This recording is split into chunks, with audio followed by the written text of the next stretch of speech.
I'm Jodie Kidd and this is my pub, the Half Moon, and I am on a mission to find the best sparkling wine here in my home county of West Sussex. The level of food that we serve here is amazing. It's 2 rosette and everything that we get is within a 25-mile radius. So I'm wondering, why shouldn't the wine?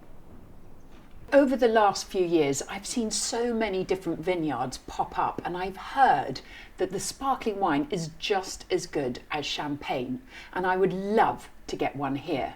But where is a girl to start? First of all, I'm going to speak to my co-owner, Gavin, who is an expert in everything local and he's got wonderful taste. So, Gav. Yes. You know that when we had that lovely ale that was, we called it the Eclipse, and it was from the guy in the local village that brewed it. From Brawley Brewing, local, yeah, amazing, really popular. I do. So my idea is, because we're like slap bang in the middle of English sparkling wines. The epicentre. Exactly, the epicentre. We've got vineyards all around us. Why don't we do our own sparkling wine? But I'm not quite sure whether they do white label. Yeah, great idea. Absolutely amazing. Yeah, it'd be great to tie it up with the food offering. Yeah. And there's loads of great independent English sparkling growers. Yeah. Considering we're in the heart of English sparkling country, so you've got, just off the top of my head, you've got Ridgeview, Tinwood, Wiston, who actually, thinking about it, Rick comes here every now and then for some lunch. Lovely chap, and they've been going for years, so maybe pop down and pay him a visit. And do you think they'll do a white label? I don't see why not, especially for the type of restaurant that we are. Yeah. It's classy, it's high-end, our restaurant, so yeah, I definitely think that he would be up for it. Yeah, you should go and pay him a visit.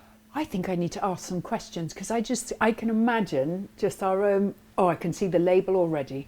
Yeah. My mind is off now. Yeah, classy. Yes. Just like you, Jodes. Tall and long. Pay you later, pay you later. Yeah, go and pay him a visit. It'd be amazing. Yeah. Okay. Definitely. Right. Here it is. Wiston. I haven't been here for about 10 years and none of this was here. They've got an amazing restaurant. I've heard the food is delicious. And this is huge investment has gone on here. It looks fabulous. Right, where's Rick? Okay, we've snuck into the back. I think he's through here. Wow, look at all these vats. There's a lot of them. I hear someone. Hello! Hey, Jodie! Oh, great to see you. Really good to see you. Goodness. Welcome back. Yeah, it's been a while. It has changed a lot. There's a lot of wine here. Well, less than we'd hope, actually, Jodie, really? if I'm honest. Yeah, lots last year in regards to the 23 harvest was massive. Yeah. This year has been really, really down. So about a third of last year's volumes. Yeah. So super wet. And super wet. Yeah. Just like normally we kind of get those Indian summers, which means you're kind of hoping and praying right to the end, and then it comes good. And this last year, so 2024 harvest, it never came good. It was just like, come on, sunshine, really where are you? And it just never came out. So I suppose what I came here to ask was, I've got my lovely pub, the Half Moon down the road, and considering we're right in the middle of beautiful Sussex sparkling wine, it's so silly that we haven't kind of collaborated. And I was thinking about doing a white label. And of course, I want to learn more about sparkling wine. What behind the scenes is all about, being in England, the rain, what that has looked like for you guys. So you said last year was pretty tough, right? Yeah, we've gone from like a crazy high volume in 23, which was just bonkersly massive. That was because it was warmer? Yeah, like flowering was amazing. So the vines just had huge amounts of fruit. And then there was loads of sun, so the whole thing was just completely, we had tankers backing up. It was like all of these were full, everything was full. Everything. And then this year, we've gone from that down to about a third, Marcus, this last year, 2024. So And the challenge is you've still got all the tanks, they're all still here. Yeah. So the kind of volatility of managing that is one of the tricky bits. It's very scary. Yeah. So we've got to make enough money to actually pay this thing off. Otherwise, we're in all sorts of trouble. Okay, Yeah. so we're going to be doing some sunshine Yeah, there's kind of dance. Yeah, a lot of praying going on. There's a lot of... Sun comes out, Yeah. everything, Yeah. all of these are full again. Yeah, because the bottom line is the bank manager's going to come back and he's going to say, like, what's going on? And actually, within the industry at the moment, it's a real make or break time, is the reality. Like, there's a lot of wineries who are under real pressure. Yeah. Big stress, as a business. It feels stressful. I think because we've been looking after the estate of the family for like nearly 300 years, we really want to be the generation that totally cocked it up and like going, No, you won't. oh, You won't. crap. You won't. So you're trying to juggle through stuff that you've committed to and gone for, and you're really going, we've got to make this, got to make this work because you've invested so much in it. So 2025, what is at stake if you don't have a good year? Because the last year was so tough, both from a volume point of view of what came in, but also it's actually been really hard selling. Like the sales last year was tough just because the consumer out there is saying, no, I don't want to drink as much, and they're not wanting to pay as much. So that is tough. So we need to ride through this bit.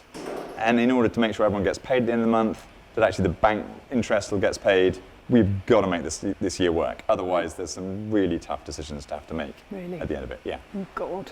Well, hopefully the half moon will come in and sell Rescue. lots. Yes, that's what we need, Jodie. Okay. Let's go taste some, because that's really where it all starts, is like in those base wines and just getting a sense of where things are going. Brilliant. This is the bit I'm looking forward to. Yeah, let's do it. So, Jodie, the barrel haul. Here we go. Okay. So we've got in here old French barrels. So these are all from France.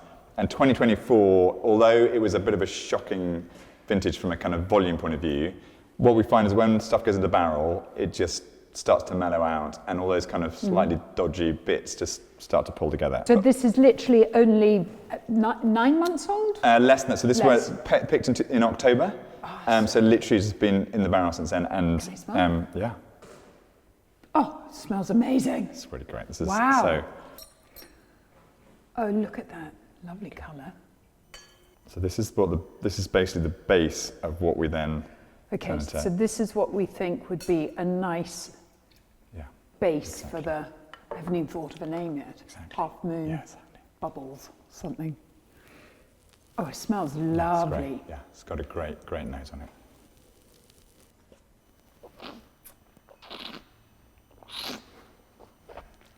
Oh, so, God, I swallowed mine, sorry.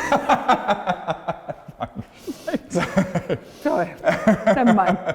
So you can kind of get, so it's got a bit of a backbone, quite mineral, kind of it's in there. And you need the kind of acidity before you do the secondary fermentation when the bubbles start to come in. So you want a kind of bit of like whoa, wow, okay, that's going to liven the palate up. My mouth is like salivating. And fizzing and doing all that kind of stuff.